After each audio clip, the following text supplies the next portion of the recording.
Hello and welcome back. I am Alan Warner, author of the epic dark fantasy series, The Crystal Crux. We have been reading from book 1 of Betrayal. We are going to skip ahead to chapter 7.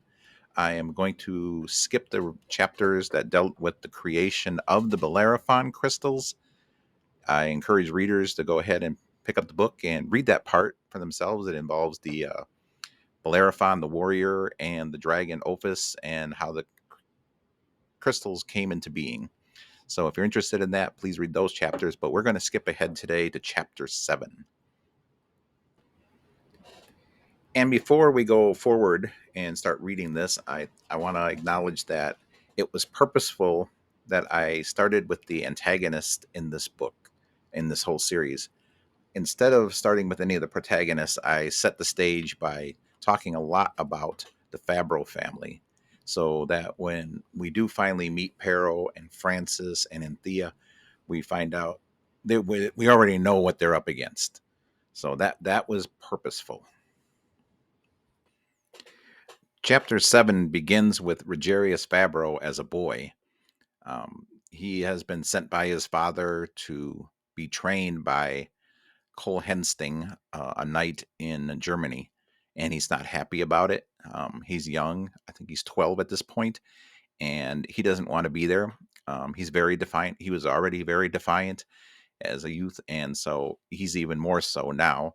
He even tries not to learn German. He doesn't talk to them in German. He keeps using his Italian, and that makes everybody mad. He gets beaten often, mistreated often, and then worse for him, he actually starts getting sexually molested by a grown man there, a brewery thrall named Dugaro. And so everything about Rugerius's life is pretty bad at this point. And so another page named Burgess, who is a runaway and doesn't really have any kind of background or any money, people, family, home.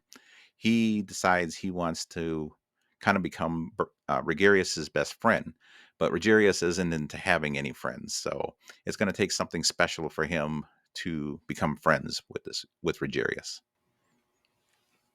One summer evening in the year of the Lord 1175, the pages of Cole Hensting were performing routine labors in the kitchen when Burgess did the unthinkable and initiated first contact with Rugerius.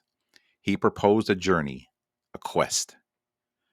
"Come with me," Burgess whispered in Rugerius's ear.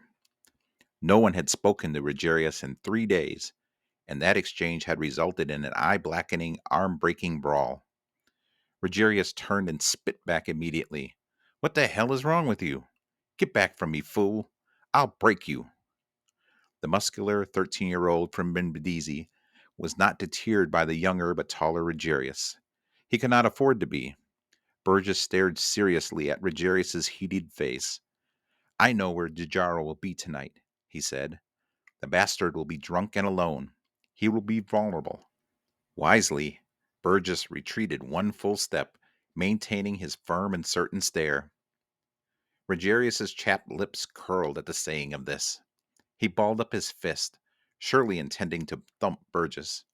But another fury was actively swirling through his mind. As a series of voices told them to get back to work, Rugerius unclenched his fist and conceded. The boys, in knotted agreement, dashed out of the kitchens. They knew they would be punished for their disobedience and truancy, but they did not care. They were always being punished for something anyway. Pages were peons. With modest stealth, the youngsters crossed the ill-guarded bailey and tumbled headlong into a poorly lit stable. There was no one in the barn. Burgess led Rugerius between the dark stalls, horses neighing and yawning on either side of them. Burgess pointed and counted aloud, but softly. 6, 7, 8. Harsh, but not elevated, Rugerius demanded to know what Burgess was doing and why he was counting. Burgess ignored Rugerius and continued. 9, 10, 11. Here we are. Burgess grabbed hold of the top of the stall door and swung it open. He ushered Rugerius inside the unoccupied pen. Frustrated, skeptical, but determined now, Rugerius obeyed Burgess with a scoff. Burgess slipped into the stall and shut the creaking gate behind him. Rugerius, never known for his patience, grew restless. He couldn't see anything. He hadn't been this sociable with anyone besides his blood brother, Talento, who was still in Italy, not exiled to Germany. Burgess dropped down on his knees on the floor and began poking around in a pile of straw. "What the fuck are you doing down there?" Rugerius barked carefully. "Where's DeGarro?" Burgess leapt back to his feet with a smile. In his hands he brandished small thrusting daggers. "Take one," he beamed. "Take one for DeGarro." Rugerius stared hard at the shiny seeks in Burgess's left hand.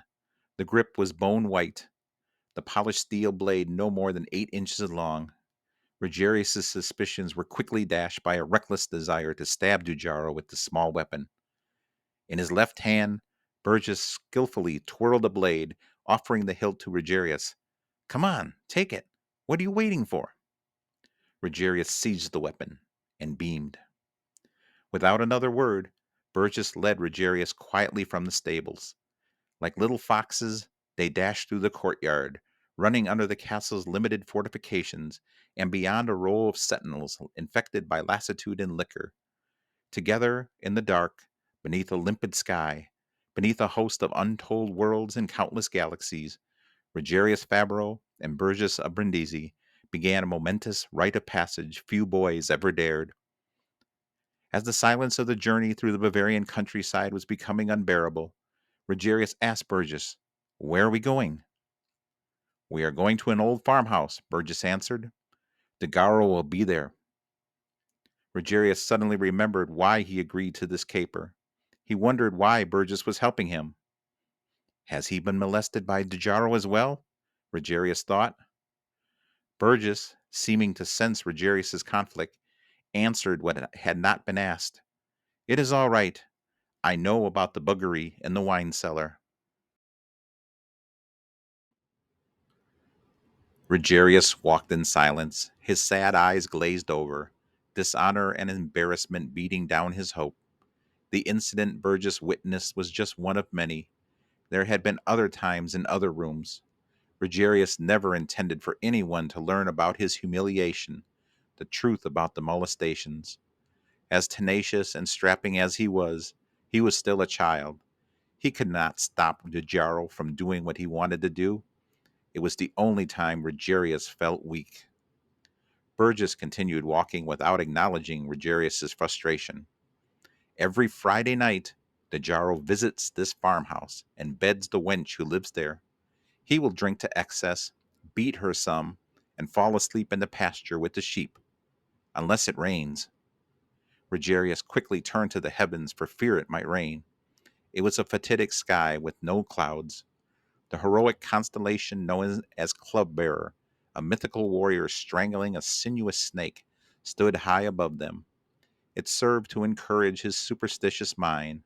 Celestial courage vented down from the ethereum. "It is not going to rain tonight," Rugerius whispered. "No," Burgess agreed. "There will be no rain tonight." So we will end our reading there, the end of chapter 7. We will pick up with chapter 8 next time and find out what happens between Rugerius, Burgess, and Dugaro. Strangely enough, I just had a lighting situation here, that lighting changed, so hopefully I can get that fixed before next time. Until next time, keep reading and stay inspired. Have a good day. Bye-bye.